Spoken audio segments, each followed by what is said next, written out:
As a small business owner, your to-do list is long. The Knot makes advertising easy and connects you with the right couples at the right time. Visit vendors.theknot.com/podcast for 15% off your first month with code podcast15.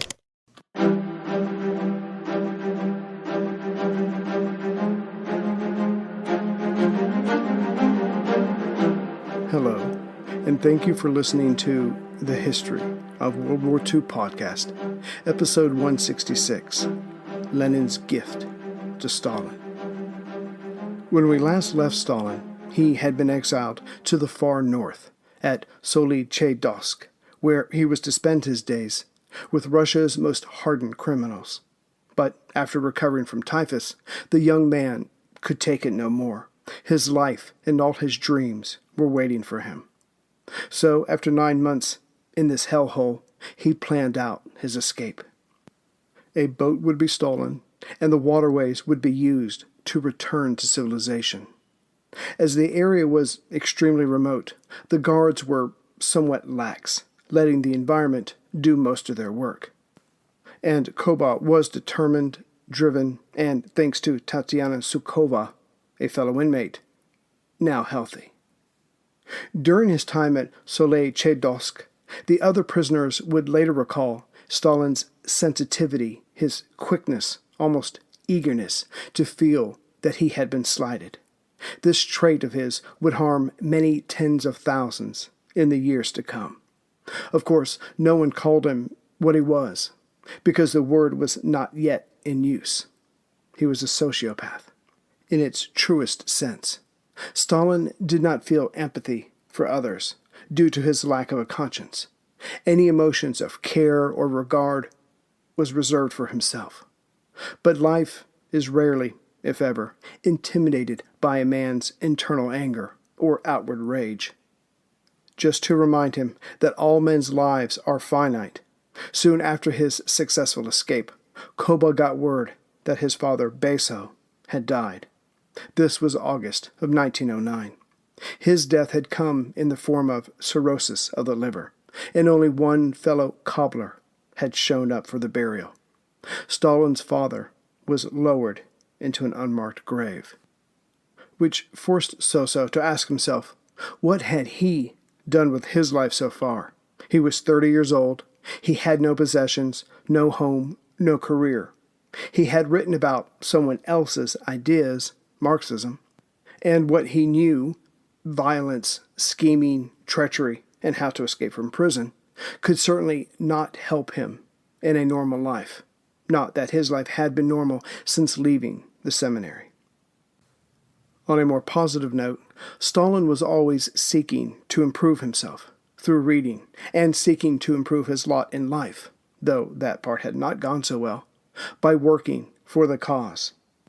And during his search for improvement, Soso tried on different identities through various nicknames: Oddball, Osip, Oska, Koba, yet he found none that matched what he thought of himself or his potential. Soso had gotten better after many attempts at encouraging loyalty to himself, yet those that currently made up his entourage were now scattered. In this regard, the young man would have to start all over again. Now free, but with few options, as the Okranka was doing a commendable job at combating the communists, Stalin made for the capital, St. Petersburg. There he stayed in the house of Sergei Aluvniev, as he had before. Aluvniev's daughter, Nadia, would later marry Stalin, becoming his second wife. Still, with no prospects and the Okranka on his tail, Soso went back to Baku. Yet the authorities there stayed right with him, trailing him all the time, hoping to discover some of his contacts. When Stalin led them to no one knew, the authorities arrested him again in March of 1910. Not unconnected, the Social Democratic Party, of whatever faction, mirrored Stalin's downcast fortune. The Russian authorities had turned or blackmailed so many party members, it was hard for anyone to trust anyone else. Those that continued to give the Tsar trouble were exiled or disappeared. To give an example, in 1907, the Social Democratic Party had 150,000 followers. But 3 years later, that number was down to just 10,000. It seemed that Russia was indeed not the place for Marxism to bloom just yet. Perhaps the next generation would do better. And yet, Russia remained destabilized politically. Gone were the days of Russia being dominated by the Eastern Orthodox, though they were still 70% of the country. Their ever harder measures against the Ukrainians or Belarusians, with their severe suppression of local language and customs, resulted in tension still hanging in the air, waiting for someone to figure out how to use it. In the end, it was those prosecuting that kept the cultural aspect of Russia in upheaval, not the ones feeling the effects. And the tension would only grow. Stolypin was no Bismarck, though he tried his ways. In the end, Stolypin's end, it came down to Stolypin's relationship with Nicholas II, or rather, his lack of a relationship. The Tsar tired of hearing about his accomplished prime minister, and not himself, so he rid himself of his main official. Nicholas' solution to this gaping hole in his government was to be his own man, yet he could not. An autocrat cannot be prime minister.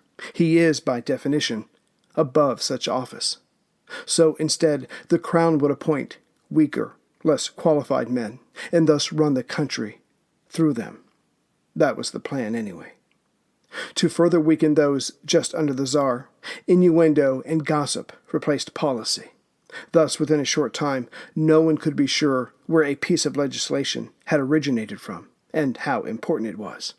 And this was how the Tsar wanted things. However, it did lead to his own government falling down on the job, as regards to moving the country forward. The question is, did Nicholas really want this? As St. Petersburg sabotaged its own attempts to rise, Stalin was locked away. The only upside to this, and it was a costly one, was that he was able to meet many of those that mattered within the Bolshevik Party. Lenin, Lev Kamenev, brother-in-law of Trotsky, Georgy Zinoviev, and others besides. Before 1910 was up, Djugashvili was back in the far Solovchektovsk, and again he befriended a lady that would end up taking care of him, and more besides. By late 1911, Matriona Kuzakova had a child, a boy that was most likely Stalin's. Not that Sosa was around to deny or acknowledge the child. By then he had been given permission, either through his good behavior or the Okranka desire to see who he made contact with, to move to Vologda, north of Moscow. There he spent his time pursuing ladies of various ages, one was even a teenager, who would also agree to help take care of him. The rest of his time was spent improving himself, as Vologda had a library. Stalin visited numerous times, read books, and started collecting postcards of classical Russian paintings. Yet with these few luxuries, Stalin's life was still bereft of true peace, purpose, or happiness, as the Okranka intended it to be. He could learn, but could not use what he had learned. Clearly it was time for another escape. Using the papers of a recently freed exile, Stalin left Vologda and made for St. Petersburg. Now, outwitting the country officials was one thing. However, once back in the capital, he was quickly discovered by the more sophisticated, urbane Okranka agents there. Having only been back in town that September of 1911 for a few days, Sosa was arrested again. Yet it went much worse for the Bolsheviks' enemy, the once powerful Stolypin. He was murdered by a 24-year-old terrorist, Mordecai Dmitry Bovgrov, who was under the pay of the Okranka. And with his death went any legislation to modernize the country. Clearly, this was what someone of power wanted. Stalin was sent back to Vologda in December of 1911, yet his fortune, or fate, was about to improve. In January of 1912, the Bolsheviks assembled for a party conference in Prague. Note, not a congress. As such, Lenin's faction held 18 of the 20 delegate seats. The two Mensheviks would normally have been supported by the non-Bolshevik faction, yet they refused to attend a lowly conference. Lenin quickly got to work. Given itself the power of a Congress, the assembled created a new and all-Bolshevik Central Committee. This committee now held, officially, at least on paper, power over the Russian Social Democratic Workers' Party. One of Lenin's first acts was to name the exiled Stalin as a Central Committee member. The master, it seemed, desired to have his forceful protege beside him once again. But there was more for Stalin to look forward to. At Prague, Lenin also created a Central Committee Russia Bureau for those currently in Russia, and Soso was put on that as well. In truth, Stalin had been calling for this for some time, and now it was a reality, and he was a member. With one or several strokes of the pen, the exiled, hopeless, and despondent Jugashvili was now among the top 12 Bolshevik leaders. And yet, this move of Lenin's perplexes many historians. There had been little contact between the two since their first meeting in December of 1905, though it seems that Lenin saw in the younger man the type of person needed to take these congresses and conferences to another level. Soon after, when a Menshevik tried to dissuade Lenin from bringing Soso in by describing the type of man he was, Lenin reacted by saying, "This is exactly the kind of person I need." In essence, the soft-spoken but devious elder was recognizing Soso's lack of respect for the law, morals, customs, and tradition. For both men, the cause was all. Later that year, Lenin would write, in reaction to Mussolini's advancing the idea of ridding Italy of its moderates, "A split is a difficult affair, but sometimes it is necessary, and in such circumstances, every weakness, every sentimentality is a crime." Imagine a service that picks up your laundry and returns it the next day, washed, fluffed, and perfectly folded, all to your exact specifications. That's Happy Nest. We know that customer satisfaction is everything, which is why we only partner with the best laundromats in your neighborhood. And by using high-efficiency, eco-friendly washers and dryers, we'll get your whites white while keeping the planet green. Save time for the important things and leave the laundry to us. To get started, download the app or go to happynest.com. When thinking of Lenin, it must be remembered, he was a user. There was no love between himself and Stalin. The latter had been arrested several times and had survived, which meant that Soso was a thinker, but he was also a doer. And he was a Bolshevik, among the mostly Menshevik caucuses. There were others to be sure, in fact, 11 others. But over time, Stalin would rise even among these men, while proving himself invaluable. It will come as no surprise that soon the other factions of the Socialist Party, the Bundists, Latvians, and Mensheviks, howled their protests over Lenin's convenient conference. In reaction, they met and tried to work out something for themselves. But, and Lenin probably predicted this, could not. Their differences had not changed. After this failed gesture of a protest fizzled out, Lenin, Stalin, and the other Bolsheviks did what most others have done after seizing power. They called for unity.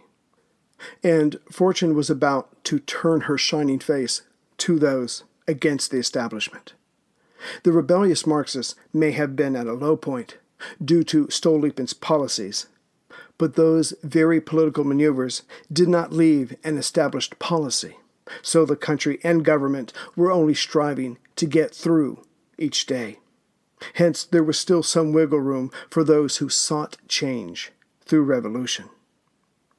In late February of 1912, deep into Siberia, along the Lena River, the gold miners there had had enough. They were tired of the 16-hour workdays, the pathetic pay that most times was taken back by fines, a standard practice, way too many deaths among their own, and paltry food that resulted in sickness. The miners walked off the job. The authorities of the area did not believe the workers could hold out for long, not having any money to buy food, so held firm in refusing to talk with the disgruntled. However, after 5 weeks went by, the local authorities brought in government troops. They quickly arrested the leaders of the strike. Yet those were the very men who wanted the work stoppage to end. It was the frustrated workers themselves that continued to stay off the job. As the strike leaders were in jail, someone else advised the time-old tradition of a march to have the men released. However, the 90 or so soldiers that responded to this threat shot into the crowd of some 2,500 by someone's orders. At least 150 were dead and another 100 wounded. It would take very little time for word to get out that many of those who had been shot were done so in the back as they tried to flee. Word spread and anger rose. The Lenin Goldfield Massacre, as it became known, dominated the news throughout Europe, but only in Russia did it beat out the sinking of the Titanic for the front page. Other Russians, some 300,000 in all, in their anger walked off their jobs and marched in rallies to protest such behavior. That May Day of 1912 was one of the largest in living memory. But because all this happened so quickly and originated so far away, the socialists were not at the fore. Yet Stalin reacted quickly enough, writing in the newly established paper Pravda, the truth in Russian, which was also created at the Prague Conference. The Leninist shots broke the ice of silence, and the river of popular resentment is flowing again. It has started. And the Okranka agreed. They were soon working overtime in attempting to learn and then control many of the rebellious groups that rose soon after. As for the Okranka's ultimate boss, the Tsar, his troubles were only increasing as well. His most fervent supporters, who praised him publicly and called for a return to the old ways, secretly wanted Nicholas removed. He was not the man for the job. The country was sliding backward, and the people were getting out of hand. Yet if the leader was killed, his son, the Tsarevich Alexei Nikolaevich, who was only 9, could not take power. Russian law required the Tsar be at least 16 years old, which left Nicholas's younger brother, Grand Duke Mikhail Alexandrovich, to be the leader. Unfortunately for all concerned, he was even less bright and considered more obstinate than Nicholas. That was not the way to go. Perhaps those just behind the Tsar could wait until Alexei himself had a son. Yet they knew he would not live long, nor live a robust life. The Tsarevich was born a hemophiliac, which made it hard for his body to stop bleeding if he were ever hurt. Such a one could not be counted upon. And as for having a child of his own, that was a long way away. Could Russia survive that long? Many were beginning to think not. The answer seemed to be to take Alexei's condition, make it public, and use it as a justifiable excuse to gradually bring in a real constitutional monarchy. But the Tsar and Tsarina would not let that happen. The current Romanov leaders felt the ghosts of their predecessors watching over them. Not that it mattered. The Romanovs' days were numbered. Stolypin's time in power had primarily focused on dealing with Russia's internal enemies. Any progress he had made towards building a solid political base from which the real work could begin, not to mention meeting the challenges posed by the more advanced neighbors, was not only halted in its tracks, but quickly done away with. As a result, Russia, i.e. the Tsar, would have to deal with the problems himself, the old-fashioned way, through his political police. In other words, the only items in the Tsar's toolbox were sticks, without any thoughts of carrots. But again, one can't help but feel that's how Nicholas wanted it. Which meant that if there were to be any reform, official or not, it would have to come from the leftists, the Marxists. The same was true for the people's hope of any improvement in their lot. But Russia would have a powerful dictator one day, one who wielded far more power than any Tsar. Yet no one, not even the agitator Koba, could imagine who that person would be. But Koba's days of imprisonment were not over. Soon after releasing a few editions of Pravda in late April of 1912, he was back in St. Petersburg, where the well-informed Okranka snared him again. Within a few months, he was sent to the far northern Siberian town of Kopashevo. But by now, the former seminarian student was a learned escape artist. In September, he set off again, before being trapped by winter. Making his way to Habsburg Krakow, he soon met up with Lenin. And Koba did not show up empty-handed. Ever the striving intellectual, he showed his leader his latest paper, entitled Marxism and the National Question, destined to be published in the periodical Enlightenment. Borrowing from the German writer Karl Kautsky, Soso attempted to offer up a solution to Russia's problem with its various peoples, something that had, up to this date, eluded the Tsar's ministers. Lenin's protege wrote that a nation, any nation, is formed and held together by its language, territory, economic links, and common national character. Not only was he offering up a path for Russia to find its strength, unity, and survival, but it also flew in the face of what the Mensheviks believed was the correct path. He was always fighting them. Moreover, the article was signed Stalin. Gone were the other tried names, Oddball, Ossip, Pockmark Oska, and Koba. His latest pseudonym was a Russian word that meant steel. Stalin's article came out in the spring of 1913, but by then he was back in St. Petersburg, attending a fundraising ball for the International Women's Day. Yet, that was too predictable an event for Stalin. He should have known better. Waiting for him, besides the ladies, was the Okranka. Yet his latest arrest was due to more than the thoroughness on the part of the authorities. Roman Malinowski, another Bolshevik Central Committee member, informed on him. The Okranka had compromised and protected Malinowski for some time. He was just paying them back. What's more, with Stalin gone, he, Malinowski, was the only remaining high-ranking Bolshevik still left in Russia and still free. Some of the Bolsheviks' now dilapidated status had been their own fault. Lenin's and Stalin's, that is.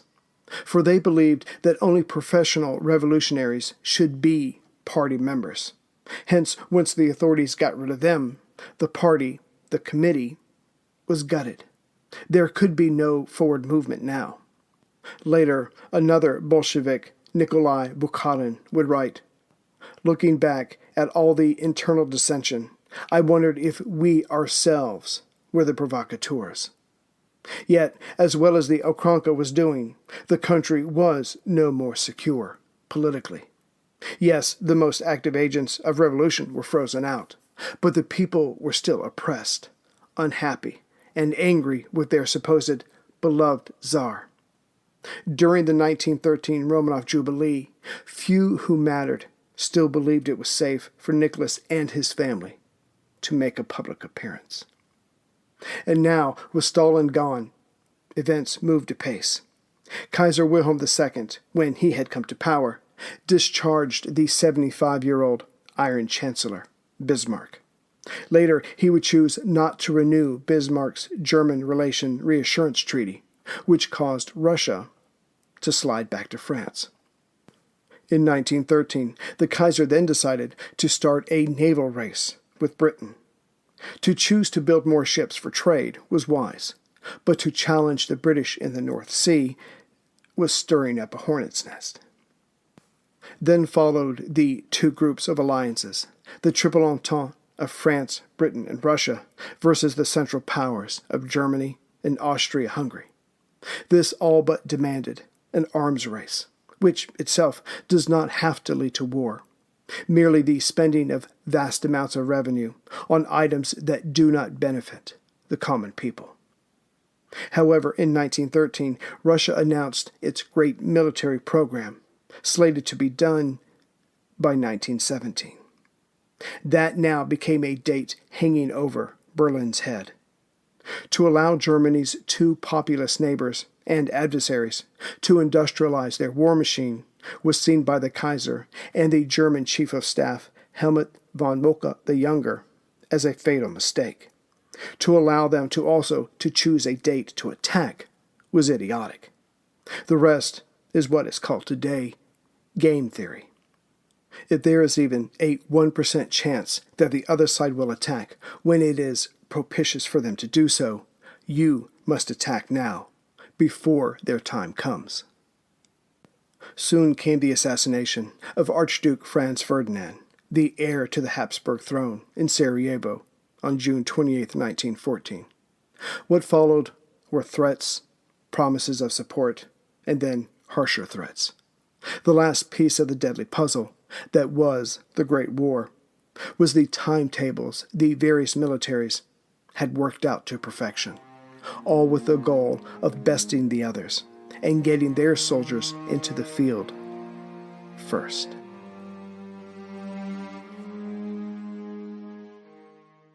Greetings, everyone, from Central Virginia. So even though I'm a couple months late, it's time to do the drawing for the Truman set from Harry's. So this is the starter set.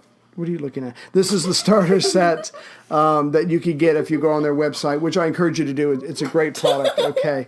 So anyway, I have my not too serious daughters with me and my very serious wife with me to balance that out. We're just going to draw a name. Those will be our 4 finalists, and then we'll draw 2 names after that, and then we'll draw a winner, okay? So, honey, would you like to go first and draw a name? Don't look in the bowl. Look away. Far away. Okay, it's fair. She's mixing it up. She's a very fair person. So the first person who's one of our finalists is Nicholas Coles. Okay, Kiki, would you like to pick a name? Don't look. No, now you got to scramble them up. Kiki's trying to cheat. I don't know which one of you have paid her off. No, you can't have 2. All right. Robert Sheets. Okay, we got Robert Sheets. Sophie, you can either pick or you can let Teddy Bear pick. Whatever works for you. There we go. Okay, I don't know. She was talking in tongues. David Foster. He is our third, and then it's my turn. Teddy picked it. Teddy picked it. She wants you all to know that Teddy picked it. The last one is William Bremer. Okay, so we have these, so let's dump all those out, put these back in. There you go. Okay, no. Mix them up again. Okay, so we need to get down to our 2 finalists. So, Sophie, do you want to pick one? Do you want to let Teddy pick one? Okay. No, I want to. Okay. She did it last time. Oh, she did it last time. Okay. All right, so one of the finalists is Nicholas Coles. All right, who wants to pick the other? Okay, Kiki, would you want to come over here and pick it? Yeah, Teddy can pick it. No. Okay. Okay, don't look. Okay. All right, and the other finalist is David Foster. Okay, so we've got these down to Nicholas Coles and David Foster. Okay, so mix it all up really good. We're going to let Mom pick the finalists. So, honey, you look away. So I'm going, okay. So Heather's going to mix up right there. She's got her eyes closed. She's so honest. Okay, so the winner of the Truman set from Harry's is David Foster. Yay! Teddy, oh my God. Okay. Teddy picked him first. All right, so David Foster, just send me an email to wwii.podcast@gmail.com, and then I'll get your address and ship it out to you, okay? So thank you for everybody who participated. Congratulations to David, and I will see you all soon with the next episode of What's Going On in North Africa. Take care, everyone. Teddy says bye-bye. Teddy says bye-bye. Is there anything you'd like to say? Kiki's staring at me. No. Okay. Bye. Bye. Okay. Teddy says bye.